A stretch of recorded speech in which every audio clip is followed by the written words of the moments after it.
الرحمن الرحیم الحمد للہ رب العالمین۔ ایران نے بڑا حوصلہ سے کام لیا اور بڑا کام کیا ہے کہ اسرائیل کو جہاں تک ہو سکا اس نے سزا دی ہے، اس کے ساتھ ساتھ امریکہ کو بھی سزا دی ہے، اور جو ہے اس کی وجہ سے غزہ اور اہل فلسطین کو حوصلہ ملا ہے، خوشی ہوئی ہے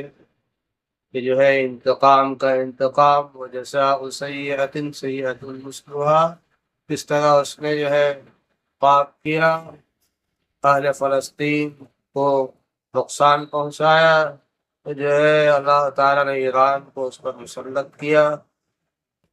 اس کی وجہ سے جو ہے تمام مسلمانوں کو جو ہے خوشی ہوئی ہے، حوصلہ ملا ہے، تو کوئی تو آیا ہے میدان میں، تو ایران اچھا کام کیا ہے۔ البتہ ایران ایک شیعہ ملک ہے، اور شیعہ میں بہت سارے فرقے ہیں، اور بعض فرقہ تو بہت ہی خطرناک ہے، تو اگر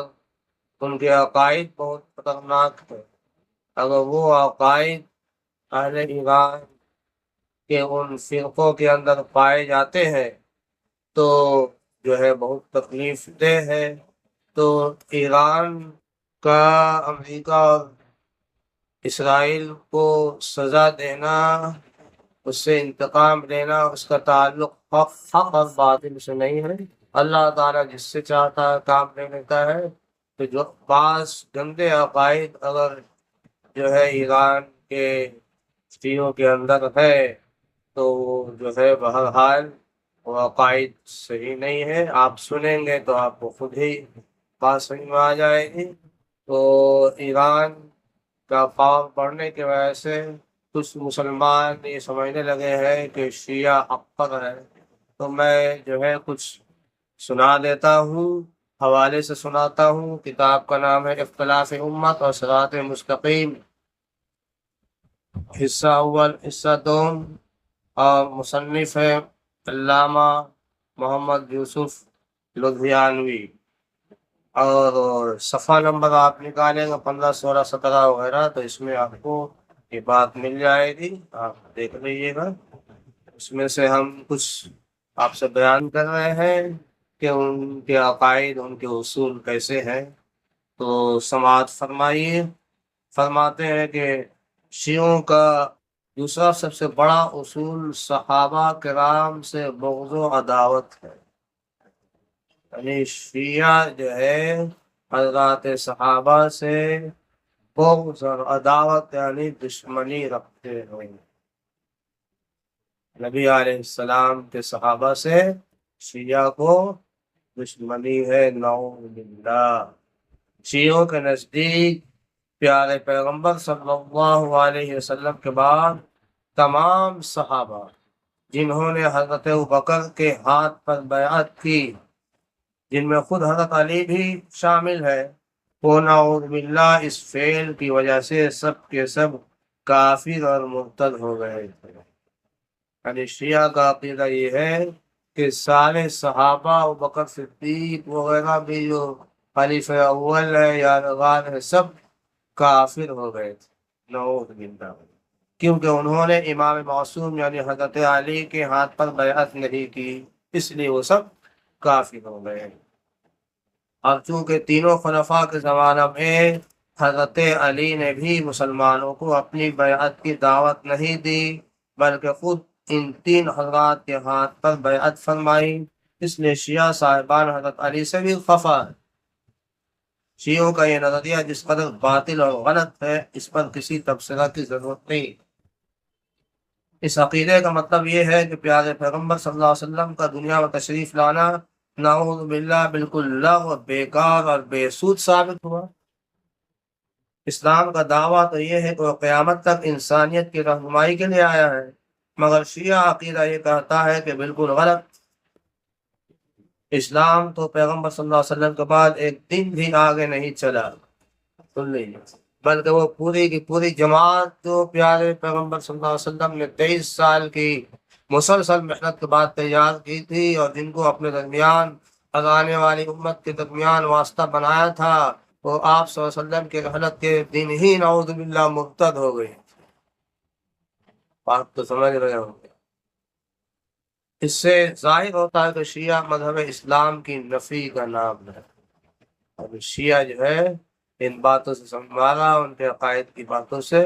کہ شیعہ مذہب اسلام کو نہیں مان. یعنی اگر شیعہ عقیدہ صحیح ہے تو اسلام معاذ اللہ غلط، اور اگر اسلام حق ہے تو شیعہ مذہب کے غلط اور باطل ہونے میں کسی عاقل کو شبہ نہیں ہونا چاہیے. شیعہ مذہب نے آپ صلی اللہ علیہ وسلم کے رفقا اور آپ کے جانشینوں پر حملہ کر کے خود اسلام اور آپ صلی اللہ علیہ وسلم کی ذات اقدس پر ایک ایسا حملہ کیا ہے جس کی مثال انسانی تاریخ پیش کرنے سے حاصل ہے. تفسیر مظہری میں حضرت امام ابو حنیفہ کے استاد امام شعبی کا قول نقل کیا ہے کہ اگر یہودیوں سے پوچھو کہ تمہاری امت میں سب سے افضل کون لوگ ہوتے ہیں، کون لوگ ہوئے ہیں، تو وہ فوراً کہیں گے کہ حضرت موسیٰ علیہ السلام کے رفقا اور ان کے صحابی. یہودی حضرت فوراً کہیں گے موسیٰ علیہ السلام کے رفقا کیا ہوئے سب سے افضل لوگ. اگر عیسائیوں سے پوچھے کہ تمہاری جماعت میں سے سب سے بزرگ تر کون لوگ ہیں تو فوراً بول اٹھیں گے کہ عیسیٰ علیہ السلام کا حواری. لیکن اگر شیعوں سے پوچھو کہ امت محمدیہ میں سب سے بدترین مخلوق کون ہے تو ان کا جواب ہوگا محمد صلی اللہ علیہ وسلم کا صحابہ. استغفر اللہ، نعوذ باللہ. بہرحال شیعوں کا نظریہ امامت اگر آپ صلی اللہ علیہ وسلم کی ختم نبوت کے خلاف ایک بغاوت تھا تو ان کا نظریہ تبرہ خود آپ صلی اللہ علیہ وسلم کی نبوت کے خلاف ایک کھلی بغاوت، یعنی نبی کے خلاف بغاوت ہے.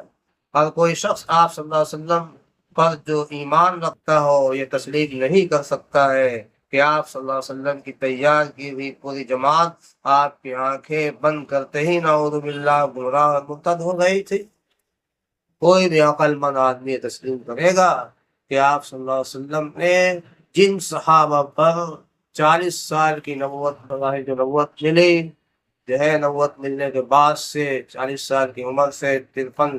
سال کی عمر تک 13 سال تک جو ہے محنت کر کے صحابہ کی جماعت کو تیار کیے اور وہ تیار ہو گئے، تو جو ہے یہ شیعہ کہتا ہے کہ وہ سارے کافر ہو گئے. کوئی بھی عقل مند تسلیم کرے تو بچا کیا؟ سارے صحابہ کافر ہو گئے تو پھر بچ کیا گیا؟ تو ختم. تمام احادیث بخاری شریف، مسلم شریف، داؤد شریف، ترمذی شریف، جو ہے موطا امام مالک سب ختم ہو گئے. کیونکہ جو ہے تو وہ آیا تو وہیں سے ہے، حضرات صحابہ سے جو ہے چلا آ رہا ہے، ان کے دلائل سے وہیں اسی ثبوت سے جو ہے اسی سلسلہ سے چلا آ رہا ہے. اور وہ سارے کافر ہو گئے تو یہ کتاب بھی سب ختم ہو گئے تو اسلام بھی ختم کر دیا. یہ ہے عقیدہ شیعہ کا. شیعوں کا ایک عقیدہ اور یہ ہے جو انتہائی بدتر عقیدہ ہے، سنیے ذرا. وہ عقیدہ یہ ہے تحریف قرآن، یعنی قرآن میں تحریف کیا گیا. اللہ تعالیٰ فرماتے ہیں اِنَّا نَحْنُ نَزَّلْنَا الذِّكْرَ وَإِنَّا لَهُ لَحَافِظُونَ. قرآن کو ہم نے نازل کیا، ہم ہی اس کی حفاظت کے ذمہ دار ہیں. اللہ کا وعدہ ہے قیامت تک ہم حفاظت کریں گے. اور شیعہ کیا کہتے ہیں کہ جو ہے قرآن میں تبدیلی تحریف ہوئی ہے. مسلمان تو مسلمان آج تک کسی بد سے بدتر کافر کو بھی یہ کہنے کی جرأت نہیں ہوئی، اور نہ بقائمی عقل و خرد کوئی اس کی جرأت کر سکتا ہے کہ مسلمانوں کے پاس قرآن مجید کے نام سے جو مقدس کتاب محفوظ چلی آتی ہے اور جس کے ہر زمانے میں ہزاروں نہیں لاکھوں حافظ موجود رہے ہیں، وہ ٹھیک وہی کتاب نہیں جو مسلمانوں کو آپ صلی اللہ علیہ وسلم نے دی تھی. لیکن آفرین شیعہ مذہب کے موجودوں کو انہوں نے یہ عقیدہ بھی شیعوں سے منوا لیا. شیعہ مذہب کہتا ہے کہ قرآن کریم جو موجودہ شکل میں مسلمانوں کے پاس ہے یہ وہ اصل قرآن نہیں، استغفر اللہ، جو محمد صلی اللہ علیہ وسلم کو دیا گیا تھا، بلکہ یہ صحیفہ عثمانی ہے، اصلی قرآن. حوالہ لکھا ہوا اصلی اور بڑا قرآن 12ویں امام کے ساتھ کسی نامعلوم غار میں دفن ہے. شیعوں کا یہ ایسا عقیدہ ہے کہ سوائے دو چار کے ان کے تمام امام مجتہد اور علماء اس کو مانتے آئے ہیں، اور ان کی کتابوں میں ان کے معصوم اماموں کی 2000 سے زیادہ روایتیں اس پر متفق ہیں، اور ہونا بھی یہی چاہیے تھا، کیونکہ جب شیعوں کے بقول آپ صلی اللہ علیہ وسلم کے بعد معاذ اللہ سارے صحابہ مرتد ہو گئے تھے، تو ان کے ذریعے سے حاصل شدہ قرآن کریم پر ایمان کیسے ہو سکتا ہے؟ یہی وجہ ہے کہ جن دو چار شیعہ علماء نے یہ کہا کہ قرآن صحیح سالم محفوظ چلا آیا ہے، ان کو سب سے پہلے صحابہ کرام کی عصمت اور بزرگی پر ایمان لانا پڑا۔ گویا شیعہ مذہب کی صداقت پر ایمان رکھتے ہوئے کوئی شخص قرآن پر ایمان لا ہی نہیں سکتا، اور نہ کسی شیعہ کا قرآن کریم پر ایمان لانا ممکن ہے۔ شیعوں کے عقائد و نظریات اور بھی بہت ہے، مگر زیادہ تفصیل میں نہیں جانا چاہتا، صرف انہی عقیدوں پر غور کر کے دیکھا جا سکتا ہے کہ شیعہ مذہب کو اسلام سے کیا نسبت ہے۔ جو میں نے بتایا ہے آپ اس کو بار بار سنیے، جو ہے بار بار ویڈیو چالو کیجیے اور بار بار سنیے کہ جو ہے کتنا گندا کتنا خراب عقیدہ ہے کہ کہتے ہیں کہ تمام صحابہ کافر ہو گئے تھے تو بچ کیا جائے گا، اور کہتے ہیں کہ قرآن اصلی قرآن نہیں ہے، قرآن میں تحریف ہوئی ہے، اصلی قرآن نہیں ہے، تو بتلائیے کہ اب بچے گا کیا؟ اس لیے جو ہے آپ خوب سمجھ لیجیے، خوب غور کر لیجیے کہ شیعوں کا عقیدہ کیسا ہے۔ میں نے حوالہ دے دیا ہے، جس کتاب میں یہ بات لکھی ہوئی ہے، کتاب کا نام اختلاف امت اور صراط مستقیم ہے، جو ہے اس کتاب میں حصہ اول اور حصہ دو دونوں ہے، مصنف علامہ محمد یوسف لدھیانوی، اور جو ہے آپ کو شوق ہو تو ان کی کتابوں کو تلاش کرے اور معلوم کرے جو ہے کہ یہ حقیقت ہے یا نہیں ہے۔ آپ خود جو ہے شیعوں کا بیان آپ جو ہے سنیے گا یوٹیوب پر، تو آپ کو خود سمجھ میں آ جائے گا۔ ہاں یہ معلوم ہوا ہے کہ بعض جو ہے شیعہ ایسا ہے جس کا یہ عقیدہ نہیں ہے، اگر یہ عقیدہ نہیں ہے اور صحیح ہے ٹھیک ہے، لیکن عام طور پر شیعوں کا عقیدہ کے بارے میں یہ سب لکھا ہوا ہے، جو ہے اس پر غور کریں، توجہ دیں اور اس بات کو پھیلائیں، تاکہ جو ہے مسلمان جو صحیح العقیدہ ہے، سنی العقیدہ ہے، جو حنیفی مسلک ہے، جو صحیح عقیدہ پر ہے، وہ گمراہ نہ ہونے پائے، بھٹکنے نہ پائے ایران کی وجہ سے، اور جو ہے اپنا ایمان کو محفوظ رکھے، اور اپنا جو ہے ایمان خطرہ میں گیا تو سب خطرہ میں ہو جائے گا۔ اور اس جو ہے ویڈیو کو زیادہ سے زیادہ شیئر کیجیے، پھیلائیے، جو ہے ثواب کا کام کیجیے، جتنا آپ پھیلائیے گا تو ثواب ملے گا، ثواب کی نیت سے پھیلائیے، اور کمنٹ بھی کیجیے، اور کیسا لگا یہ بھی بتائیے، تاکہ احساس ہو کہ آپ میری بات سن کر سمجھ بھی رہے ہیں۔ یہ تو پتہ چل رہا ہے کہ آپ سن رہے ہیں، لیکن یہ پتہ نہیں چل رہا ہے کہ آپ بات کو سمجھ بھی رہے ہیں یا نہیں رہے ہیں۔ سمجھ میں آ رہا ہے تو خوشی ہوگی سن کر، آپ جب بتائیں گے لکھیں گے تو نہیں سمجھ میں آ رہا ہے تو ہم اس پر دوبارہ جو ہے ریسرچ کریں گے اور بتانے کی کوشش کریں گے، اور جو ہے اپنے دوستوں کو بھی جوڑیے اس چینل سے، اور ضرور سبسکرائب کیجیے، اور جو ہے یہ دینی چینل ہے، اس لیے اگر اس کی مدد آپ کیے تو گویا آپ جو ہے دین کی مدد کر رہے ہیں۔ اللہ تعالی ہمیں اور آپ کو توفیق عطا فرمائے۔